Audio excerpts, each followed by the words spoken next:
action on 2K Sports. Along with Steve Kerr and Clark Kellogg and our sideline reporter Doris Burke, I'm Kevin Harlan. Our starting lineups will look at the matchups here and who we'll see for our starting five for both teams. And guys, check it out, Kevin Love. What can we expect here?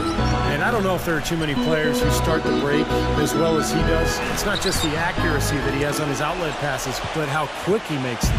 And he is also a tireless worker under the glass, Steve. More than a few guys have been on the receiving end of one of his elbows when the rebound is up for grabs. He uses his body very well. Last outing for Minnesota, they won that game against the Lakers. They ran away with that game, mostly thanks to their play at the offensive end. That's exactly right, guys. There was crisp movement by the players and the ball throughout that game, and they got a lot of high-quality shots as a result. Here is Love. The Cavaliers making the shot. And yes, sir, that one drops. And about a minute gone here in the first quarter. Guys, with the way Kevin Love has added to his game every season, you know, both with his three-point shooting and slimming down to become more mobile, where does he go from here with this game? He's already a very complete player, but knowing him and how he works at it, he'll find something he can improve on. Well, Clark, you mentioned how Kevin Love has slimmed down. I agree. He's really transformed his body since he came to the NBA, hasn't he, Steve? Yeah, he has. He's much leaner now, does yoga and a lot of core strengthening exercises in the offseason.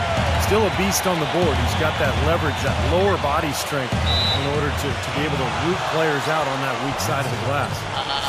I don't want to let the monkey, but you do yoga as well, don't you? I do, and I'm leaner now and stronger than ever. You've never looked better. Thanks, Jeff. Never looked better. Now here's Love, and Thompson sends it back. Irving for three. The dive for the ball. Out of bounds, Minnesota takes possession. And now Doris Burke has an update from the sidelines. Kevin, Mike Brown and I shared a few moments. He's certainly aware of the shot blocking talent on the other roster, but he doesn't want his guys to change their approach too much. He said, listen, we've got to continue to score the paint. We can't just live on the outside. I just told our guys, when you jump up, jump into their body to try to take their legs away. Kevin, we'll see if they can score inside. All right, thanks, Doris. I think it's the one thing we were talking about before the broadcast. The defense they're facing always seems to be in a lockdown mode. Yeah, that's their identity, Kevin, and there's kind of an intimidation factor involved here. They gained their reputation as a defensive club for a reason. They're tough.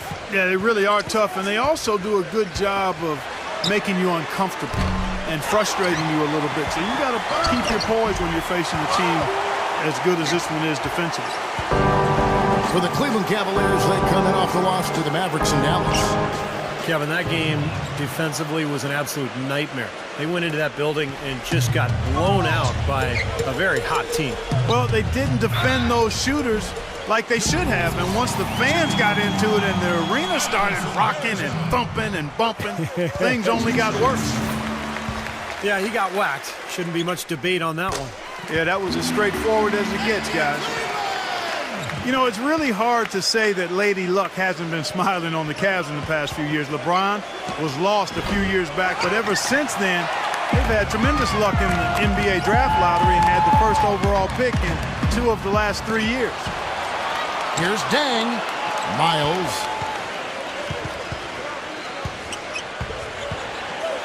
Back to Dang. Passes it to Irving. Irving gets a screen from Varejao. 6 on the shot clock. Here's Dang. Gets it to go. Dang's got his first points of the game. Going back to what we said about the Cavs, great luck for them indeed with 2 number 1s in 3 years. That's definitely how you turn a franchise around. Well, you got to make sure you hit on those draft picks. And as of right now, I would say only Kyrie Irving is a sure thing. Dion Waiters, the jury's still out. Tristan Thompson looks like a nice player. He's getting better. And we'll find out with Anthony Bennett. For the Cavaliers, Tyler Zeller's checked in for Varejao. And Dion Waiters subbed in for C.J. Miles. The Cavaliers have hit all 4 of their chances so far in this one. They're right around 74% as a team from the free throw line to this point of the season. You know, the numbers from the line, guys, are close to where they were last year, but just a tad worse. So Not too bad. Cleveland leading by 4. Irving kicks to Dang. Got a piece of it. Zeller passes to Irving. Irving gets a screen from Zeller. On the wing, Dang. He took good advantage of that screen. Dang's got his second bucket of the night. And guys, Dang has developed into a very good shooter, especially on spot-ups or maybe one-dribble pull-ups. He's got range, he's developed that out to the three-point line, but he really likes to go to that mid-range area. 1 or 2 dribbles into the paint, he'll rise up and shoot right over the top. But you know what I like about him most, Steve? Dang is a very well-balanced player. He does a lot of good things offensively, but he's just as good at the defensive end. He's a big key to his team's tough defense. Minnesota making a switch here. Jang, he's checked in for Turian. Cunningham comes in for Kevin Love. Chase Budinger, he's checked in for Corey Brewer. And Murray subbed in for Ricky Rubio. And here's Irving, following Kevin Martin's 3. He dishes it to Waiters.